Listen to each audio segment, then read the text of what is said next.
All right, peace world. It's Patrick Amon Freeman, Angry Black Man in Therapy, representing We Act Radio, broadcasting live on the radical side of Marquis Avenue, the unabilled nation's capital, the foothill of Cedar Hill, a monument of Costa Frederick Douglass home, the bicentennial. All right, we are here to talk about the National Arts Education Week. And before we get started, I just want to do some shout outs. Obviously, today is September the 11th. And most people would know that 9/11, 2,000 Americans died when Saudi Arabian hijackers slammed into planes. And unfortunately, America still has great ties with Saudi Arabia, even though we have a journalist that was from the Washington Post that was killed by Saudi Arabia. So that's a little strange current events. Also, the other 9/11, Chile, where 17,000 Chileans was killed during a U.S.-inspired coup there. So this is where we have to acknowledge those footnotes in history. Shout out to Medea Benjamin, the most fearless woman I know this side of the Shak Shakur, on her 71st birthday. And she is the co-founder of Cold Pink Women's for Peace. All right. Now, having said all that good stuff, we want to put some paint where it ain't, because Albert Einstein said that imagination is more important than knowledge. So if imagination is more important than knowledge, that means the arts are the most crucial element of any society, and therefore we have to embrace it. We have to fund it, and we have to teach it.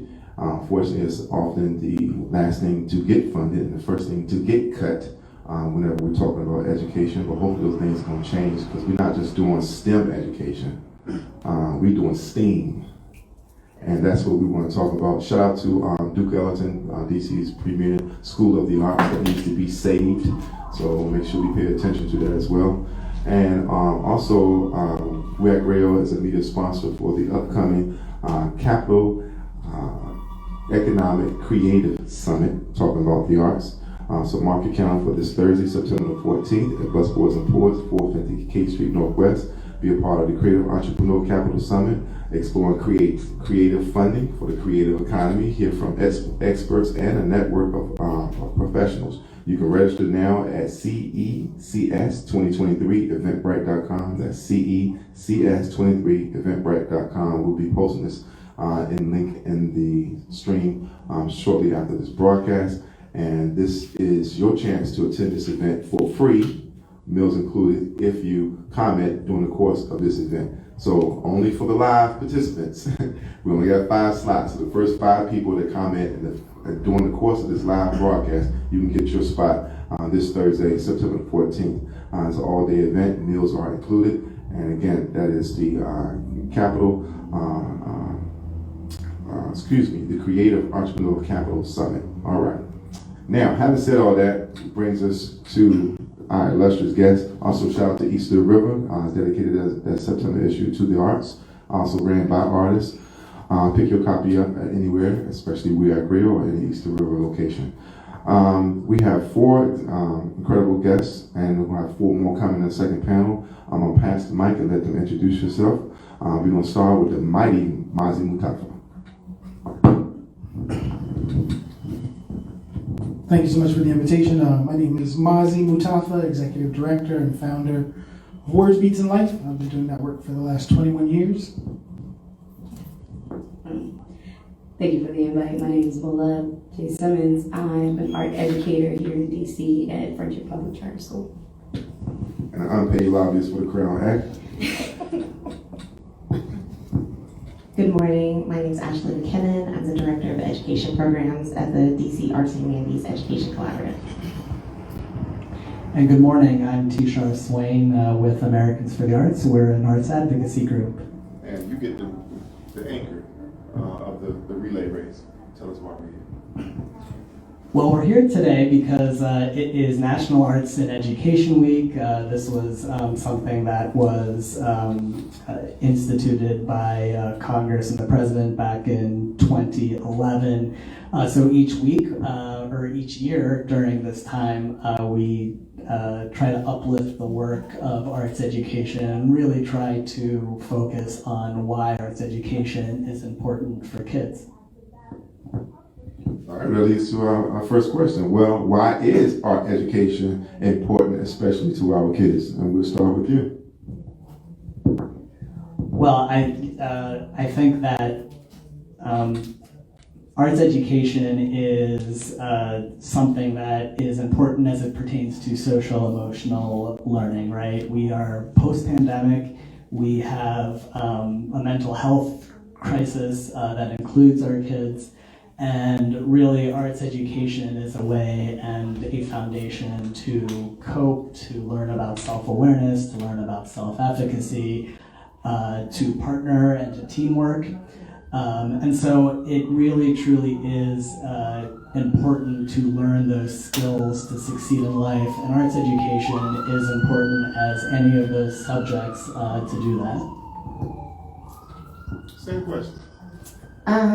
So from my perspective, as a dancer, I will most certainly say that I'm a dancer by trade, but I'm an educator by purpose. So I believe that arts education combined together is the way to create whole, sustaining, productive citizens of society. At the Collaborative, we work together to make sure that arts and humanities programming from within the district reaches DC public schools and DC public charter school students, whether that's them going to a location or the location coming to them.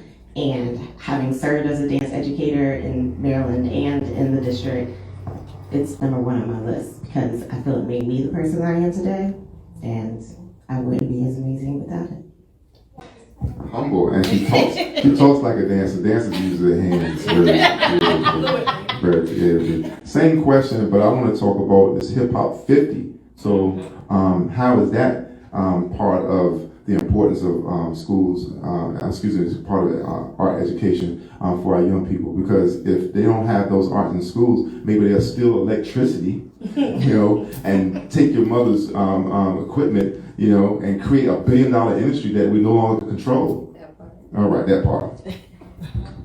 All right, so exactly what they all said about art education and how it's so fundamental to the children's learning and development. With the Arts 50 and hip hop, being from Brooklyn, New York, that was all we knew. The quickest way to learn is through music and collaboration. So with the hip hop, the graffiti writing, helping with all types of understanding and relatable experiences, for people that can't necessarily go back to where they came from, but connect to what's going on now.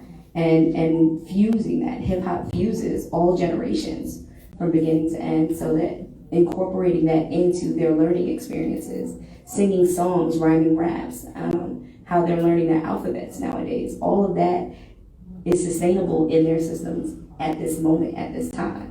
So they're taking that in way faster than trying to read on a piece of paper or just seeing the words bounce around, but seeing somebody that looks like them reciting these words in a poetic form, which is naturally in our systems to do, brings them to the ability to remember and recite back. And build linguistically. Yeah. So I guess kind of per usual, I got to be the skunk at the party. I'm not super sure that arts education is important to young people, because the reality is we live in a system where education is geared towards encouraging young people almost exclusively to want to go to college or go into the world of work. And so if the world of work is a creative world, how are we building systems for them to plug into? So it's great Kimon announced an event that's happening coming up to talk about the idea of DC being a creative capital. But I think that there's still the reality that many people in power still have bought into the idea that artists are supposed to be starving, and that they don't want to invest in the kinds of institutions that would actually make it possible for young people to see a career path from their creativity. The overwhelming majority of young creatives, I would argue, don't necessarily see a value in arts education, because most of the artists that they see who have succeeded in the arts didn't get it from an education. They got it from doing it themselves. They got it from access to technology. They got it from from a kind of informal mentoring from older brothers, sisters, cousins, neighbors, etc. But I think that part of our job is to not just do what it is that young people know they need, but to build systems that speak to their aspirations. Most young people don't see school as a place that's actually preparing them for the life they want to live. Inserting creativity can help with that, but what's the job after that? Even if that job is running their own business. So that's a good point, that the generation that we just came from did it on their own, but they're seeing that there's a need there, and then they're developing those systems right now so that those children can see that. So you see a lot of performers and artists and former artists coming back as a career path to then go into the schools and say, this is how I did it, this is how it's done, and here's a system behind it to colleges, and it trickled down, right? So it went backwards. We're talking about children building them up into something, but it happened the other way. It was colleges building down to, going into high schools where now they have sound beats and tech systems, and going down into smaller education where they're learning their rhyming words and stuff, where the music teachers are now connecting to their reading classes and their science classes and their art classes. So we're just doing the pathway in a different way, where we're showing them that there are career paths that are connected to the arts and what they want, but there's a way and there's a system about going about it, not just what you see, but the behind the scenes. Because not everybody's a performer, but there's a lot of light people, a lot of tech people, a lot of other STEM things that they can do math-wise. There's the accountant and the marketing person that needs to be with you to help build what you're becoming as an entrepreneur. Trying to respond? But no, we gotta keep on moving, but you will have an opportunity before the end of this program is for rebuttal. We need to acknowledge that, from the Reaganomics that defunded so many of these programs before kids will all get instruments, to No Child Left Behind under the leadership of George Bush, where they actually removed arts altogether in so many public education spaces. So it kind of brings us to the next point, is that there has been a concerted effort to stymie, to stunt the growth of creativity and do more repetition. They don't want creative thinking. They don't want imagination. That is not the type of society that they want to see. If it's going to be a transformative society, that's what is needed. But it's a conformative society, this is what they want. So we need to acknowledge that. And this brings us to the next question. What is the importance of our schools' partnerships with the community so that we can have something that reflects what we truly want, what the kids are actually about, and what we should be talking about for a transformative society, and ways to improve the access to the arts education for children. So that's where we are right now. What is the importance about the school partnerships with the community and ways to improve access to the arts education for children? I guess I'll start with it. So learning happens both within the school walls and outside of the school walls. And just because there's traditional paths of learning within schools, such as those that went to college, got certified, have been able to prove, quote, why they are able to teach such methods within arts education, there's also learning that's being done in the community among individual teaching artists. Learning that is being done, as you said, with the youth that are learning it from mentors, after school, at home, within their community. So I think the importance of organizations partnering with schools is to supplement, not to supplant. There is a whole argument or discussion around bringing in artists and bringing in, professional artists, as you would call them, and removing the certified teacher, because sometimes financially they seem they can get over it, especially with the whole artists should be starving concept. However, let's not. So, however, it's meant to supplement what you're learning in the classroom, not to get rid of what's happening in the classroom and say, okay, it can only happen during these times after school, 3:30 to 5, once a week, call it a day. It's meant to uplift everything. That's why you combine it with STEM and you get STEAM as opposed to having them be siloed. So that's why I think the partnerships need to continue. I couldn't have said it any better, so I'll just supplement what you say.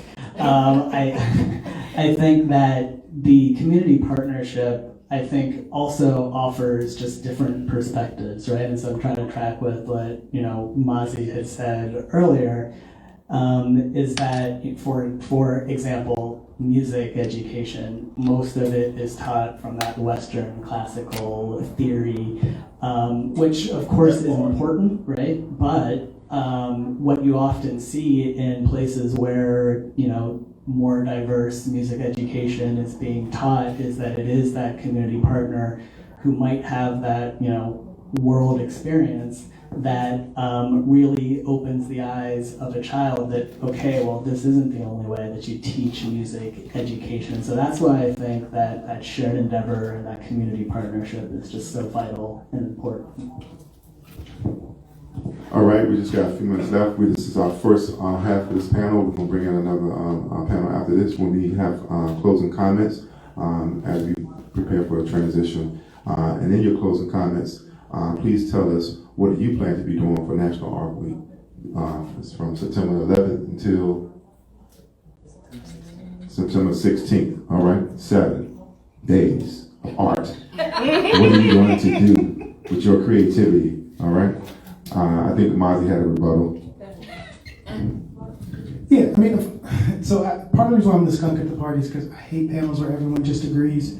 But the other thing is that I'm asking for a systems evaluation, not just the value of arts education in a school, but thinking about if we know that affordable housing is a challenge for many artists in the district, we have to be advocating for things like all these new developers setting aside rent-controlled property for artists. Instead of just creating artist housing for a whole bunch of artists in one place, artists should be able to live all over the city. And so this question about the ways in which what's happening in classrooms is connected to what's happening in community isn't just a question of funding. It is a question of what are the systems in place. The reason why I mentioned college is because if the whole educational system is geared towards encouraging people to go to college, if we're asking for a shift, then we have to be creating pathways for employment in creative sectors. We have to be thinking about how we're funding organizations, individuals, collectives, etc. That it's the classroom is pivotal. But if there is not some place to go after the classroom, they've literally learned something that's valuable to them as a person, maybe a side hustle. But if you're trying to help young people create pathways for careers, you have to be thinking about beyond the classroom. I've done this work for 21 years. Of course I believe in the value of artists coming into communities, coming into classrooms. But I'm also saying after 21 years, there are things that I wish 21 years ago I'd also been advocating for. And your organization? Oh, and my organization's Words Beats Life, and what we're doing this week is starting our after-school program. It's totally free, 13 different classes, in person, virtual, from 3rd grade to college. Love for folks to check us out at wblinc.org/academy. I don't know if you're okay with me agreeing with you. I agree with it. So I'm Ola. We're at Furniture Public Charter School, and this week we are all about the arts. 202 Creates and all their festivities that are going on. One of our students is nominated for an art award, the Young Artist Award, so we'll be representing her. We bring life to art throughout the building, throughout the school, and we try to just collaborate. We'll have a parent panel this week and talk about how they can take art home with their kids and incorporate it in what they're doing. So just a lot of education behind art and how it works for everybody in all ways, connecting. At the DC Collaborative, we will be making sure that our DC public school and public charter school teachers receive the requested programs that they registered for. So we're kicking off the fall semester by pairing the programs in our catalog to those that requested it, and we're doing this free of cost to all schools and teachers that register, including the cost of transportation, because we believe in breaking down those barriers that are for the schools, for the providers, and for the kids to get there. And slight rebuttal to what was said with Mazi is that I think that access is the key to making sure that arts education is part of a system and is working outside of the system as well. So whether that access is during the day, during a class period, on the weekend, after school, in the home, in the community, in the church, it needs to be permeating through all aspects in order for it to actually become a foundation of someone's learning. And you can hear more what Ashley has to say at Americans for the Arts, Arts in Education webinar on Thursday, September 14th at 3 o'clock. You can go to artsusa.org to find some more information on that. But really our job is to focus on uplifting the work that's being done by educators, by community partners, and really to not just focus on this week, but make clear that arts education advocacy is something that we do all year round, because it's incumbent upon us to make sure that it remains in schools as well as within our communities.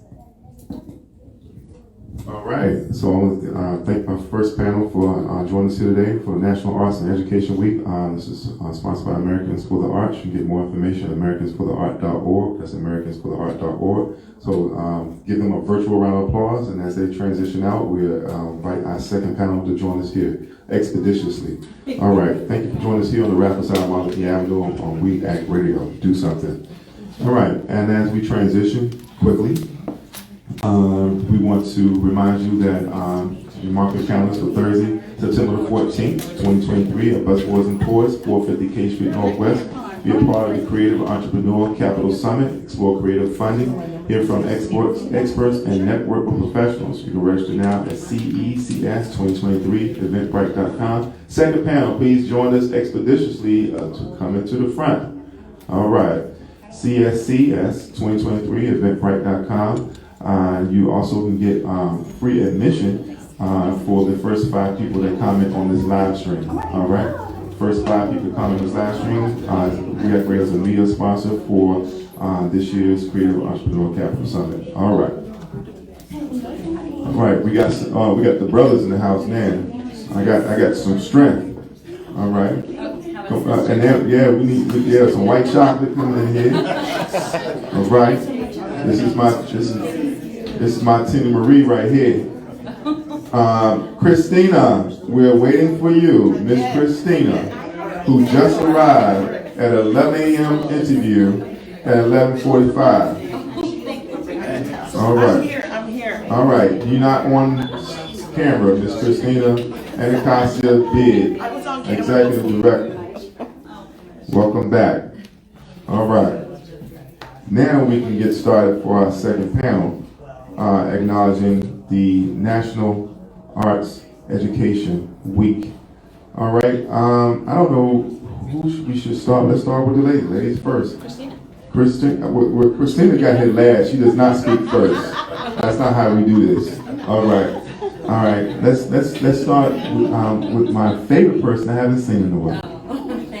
Introductions. Hi, I'm Christy Walser, the Executive Director of Project Create, right down the street at 2208 MLK. We going to order? No.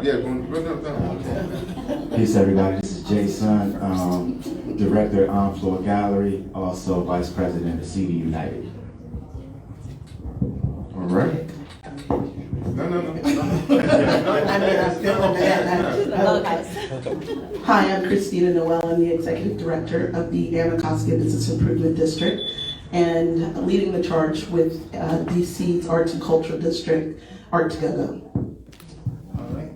And I'm David Sampe, Special Program Coordinator for IAHB in Sky Schools, and representing the World Culture Festival. Thank you. Oh yeah, that's the PSL exactly. The World Cultural Festival is coming up on September 29th through October the 1st. It's the first time in this country. They have hundreds of thousands of people who have signed up to be there, and hopefully weather will be permitting. It's going to celebrate culture with food, music, and dance. I hope that those would be initiatives to create a much more peaceful society, but we need to challenge the fact that what brings us together is music, food, culture, dance, And what's my sister's name? Emma Goldman said, "If I can't dance, it's not my revolution." And Lord knows we need a revolution of values, as Martin Luther King said. So let's start with Project Create. And the opening question is, what is the importance of art in your life? And what is the need for it to be important in the lives of children? So I grew up in a really small town in Indiana. And for me, the one thing the town really had in abundance was excellent arts education. So for me, theater was a salvation. It was a way for me to explore the world beyond my small town, my environment, to learn a lot about people, the world, how people work together. So the skills and the tools that I learned in my youth, because of arts education and excellent arts educators, I think, have allowed me to do the work that I'm doing, which is to provide access to high quality arts education in Anacostia and beyond. Project Create is really unique in many ways, but I think, speaking of supplementing, which we did earlier, we're supplementing the work that's been done in this community by artists that live here, that work here, and that are really contributing to the lives of emerging artists and young people in this community, people like Jason and all of the young artists that he's mentored. But, I think that arts education should be accessible, it should be available, it should be something that's free and easy for people because it is life-changing. And so whatever we can do to create space for art making in our community, I think is vitally important. Same question. Could you repeat the question? What is the importance of arts in your life and the importance of artists in children? Well, I guess the importance of art in my life in particular, it's part of the culture. I grew up right around here, right on this block per se, and it's just, arts have just been, synonymous with culture, like how I grew up, how I developed into a young man and now an older man. But I think the significant point to make relevant to us where we are now, at Enflow Gallery, I'm the director of the Creative Economy Program. So really, in layman's terms, it's just like, okay, how do we get bread off of our art? And how do we create programming and not just programming, because there are a lot of advocates such as yourself and a lot of the people that were just on the previous panel who are fighting the fight for arts in schools and curriculum and all of those things. So I guess my angle is from a street perspective to ensure that the culture remains in the streets, because it seems to be separated or like sanctioned per se from mainstream media. So I guess from a community perspective is to just ensure that our children in the community and surrounding are ingrained in arts, to ensure that it's a part of their culture, whether it's being taught in school or not, to make sure that they're being surrounded by music and colors and paintings and stage plays and conversations, and that's how they are developing simultaneously with the other elements of society that they're being exposed to. So my job personally as a man and as a father and as a community member is basically one and the same with my title and position as director of Creative Economy Programming. It's the same agenda to make sure that we are being highlighted and showcased, and that our culture is not being exploited, that we're a part of not just our culture, but also the profit of our culture. Absolutely, and it's important to point out that we have always been known for a creative economy. We had the numbers racket, now it's called DC Lottery. So, Arts in your life and the role in young people. And so, there's just a lot, and I'm trying to think of ways to. I don't need water. I'm just hot. I was running, I like hot already girls. pulled, I like hot girls. pulled out that I was late. Hot I was girls running summer. down the It's street, still summer. trying to get here. So art has always been a part of my life. from a very young age. I have family that are artists. I have an uncle who is Ray Brown in Philadelphia, who has some amazing works that are actually shown. And I've always seen throughout my lifetime how art has affected people in a lot of different ways. And typically it has been in a way that has pulled someone through something or has actually been able to allow them to make money to feed their family or to partner with people, and it's really assisted them in their growth. I've always, said, and it's written everywhere, that art is life. I just don't want mine to be boring. I don't want a little color in it. The way that throughout my entire career, creativity and opportunities to include art in various ways has been part of the success of my entire career, basically, because it's nothing really new. It's just taking a deeper view of what's going on and how that is incorporated in and through art, because those things are. When I became the executive director here at the Anacostia Business Improvement District, I met some amazing people. Christy, Jason, the King, we act radio, the Prince, yeah. Met some amazing people that are artists. I did a listening tour when I first arrived and knocked on a lot of doors, over 200 businesses, residents, and believe it or not, the majority of those people are artists. They are makers. Somebody in their family is a maker. Leaving that, after that, I knew we needed to be an arts and culture district. I mean, it's organically here. So the creation of the arts and culture district wasn't something to change anything. It was to amplify the message of what's here. So that's why these wonderful partners like the Americans for the Arts and World Culture Festival and all of the people that are here in this community, it is my honor to be able to kind of lead in amplifying the message of arts and culture, which includes all of these people. So it's something very special to me. Oh, thank you. Is this for me? It is. No worries, I carry an extra just in case I get under the Damsel in distress. Damsel in distress. Brother Smooth. The importance of art in, let's say, my life and the younger generation's life. I don't even know how to even start with that. It's so huge.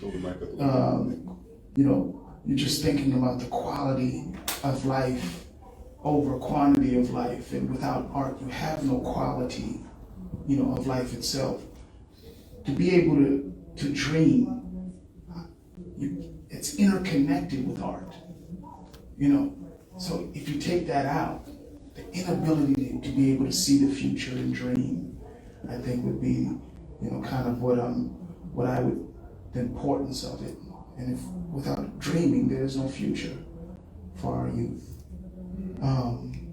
Let me try to see, for everything, without art, to be an artist, it takes a certain level of dedication, practice, yeah?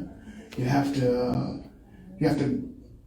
grow your talent, and that takes time, and that takes discipline, and that is a part of life. To every art that you want to practice, whether it's a martial art, it takes 10,000 hours to have a practice.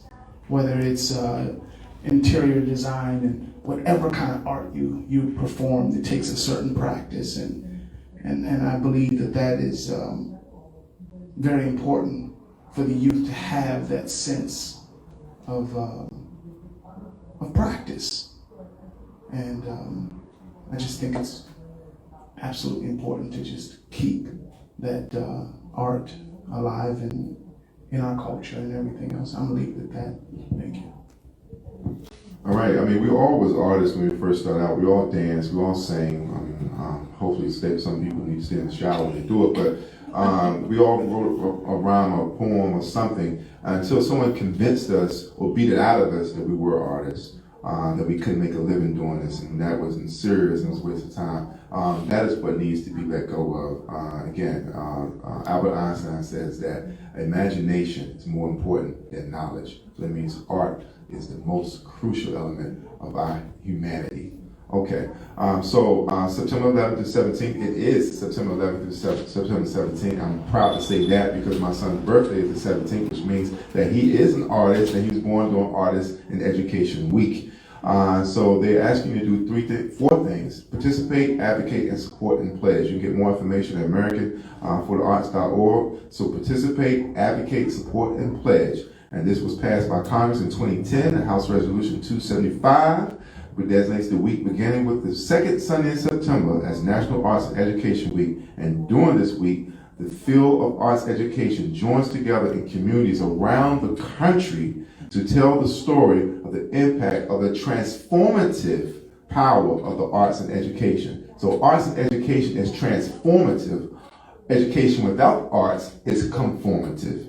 This is where we are, and this is what we need to address. So we're going to get closing round of comments from Project Create, Hanford Gallery, Anacostia Business Improvement District, and also the World Culture Festival. And we're broadcasting on the radical side of Monarchy Avenue in the Art District of the nation's capital. I guess I would also say, in addition to arts being an important facet of education for children and youth, that it also can be very healing. And I think that we should always consider the therapeutic aspects of art and how it can contribute to a young person's well-being, positive mental health, and confidence, and all of these other great skills that the arts and arts education can bring.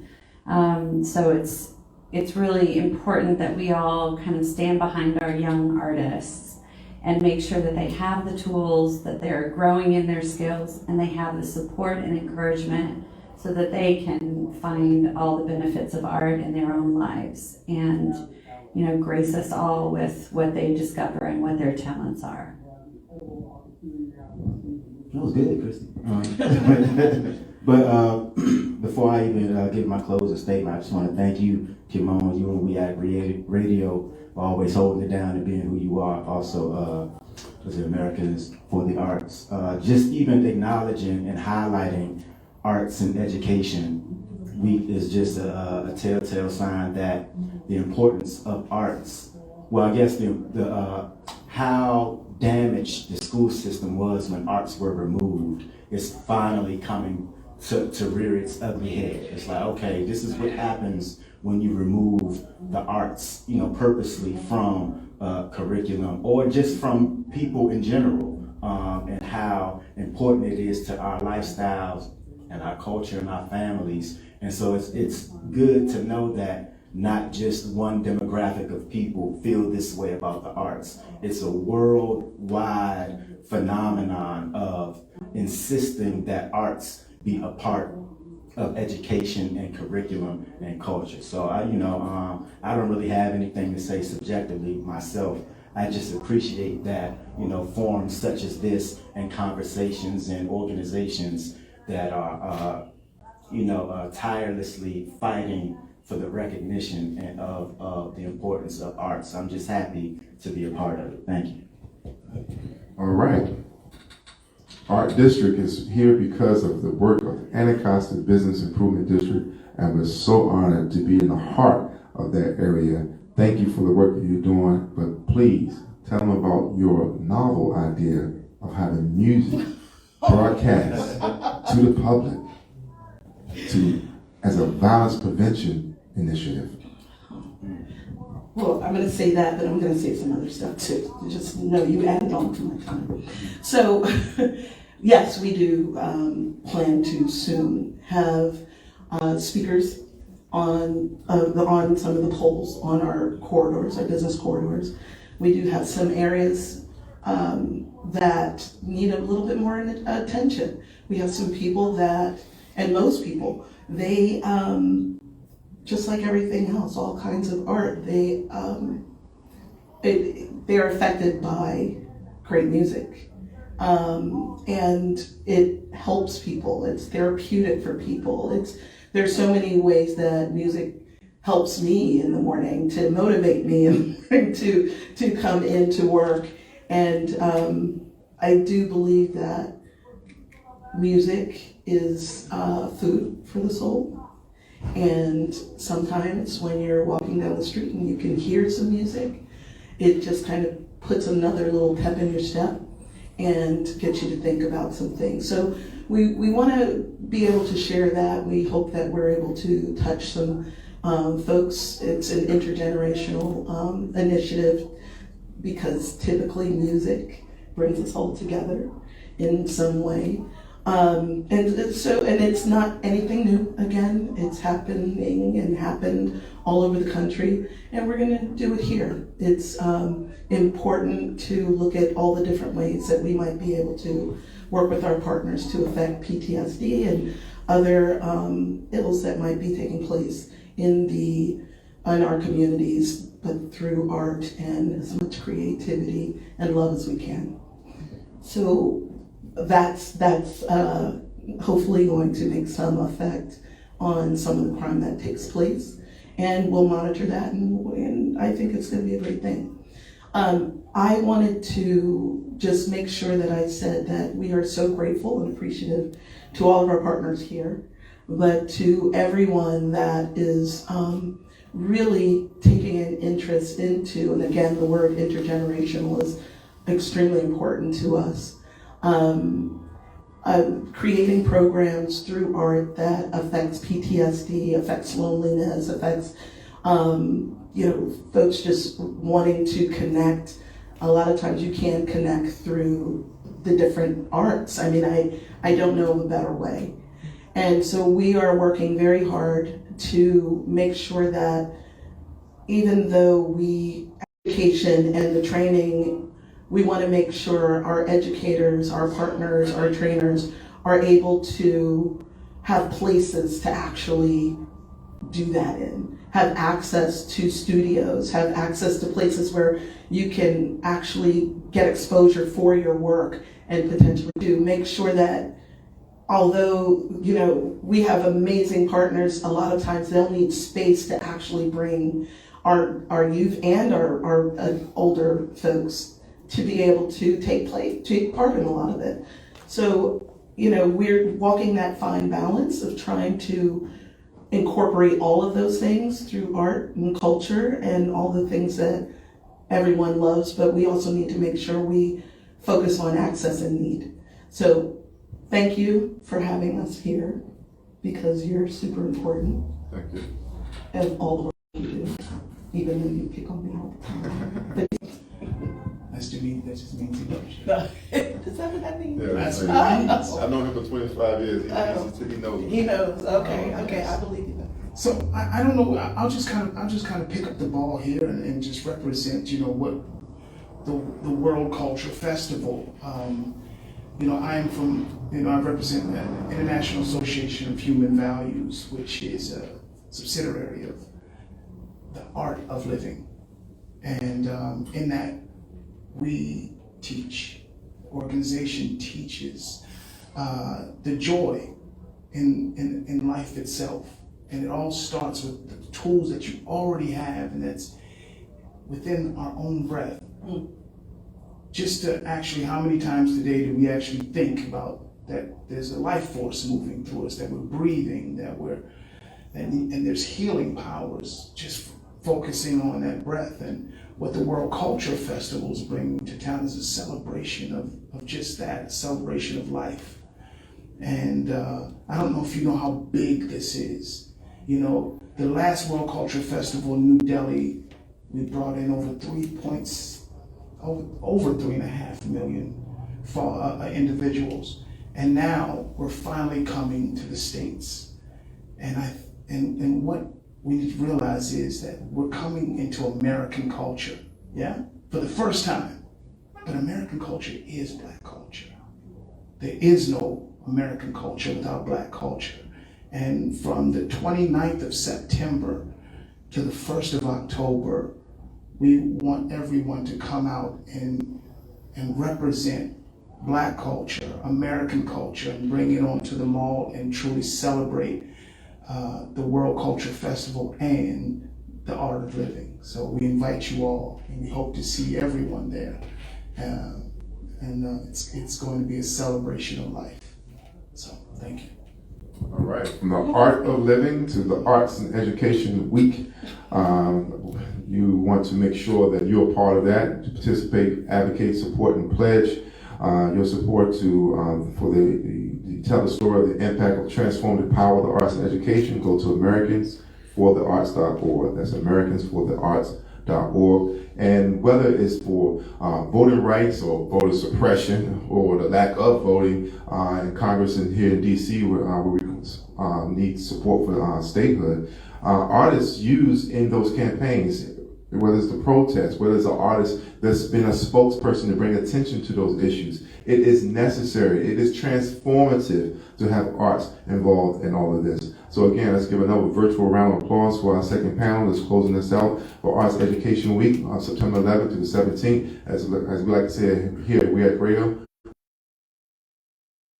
that someone has commented on our live stream because we're the media sponsor for the Creative Entrepreneur Capital Summit that's happening September 14th, all-day event at Busboys and Poets, who just celebrated the 18th anniversary that celebrates art and activism. They're really transformative equation again. That is, again, economic endeavors. And you can get free admission. I'm sorry? Art All Night is coming up to us. Give them a shout out for Art All Night. So Art All Night is coming up. It's the 29th and the 30th. So once you had a chance to spend the day at the World Culture Festival, Make Cultures kicks off the day. He played the violin. So how do you like that? Do something.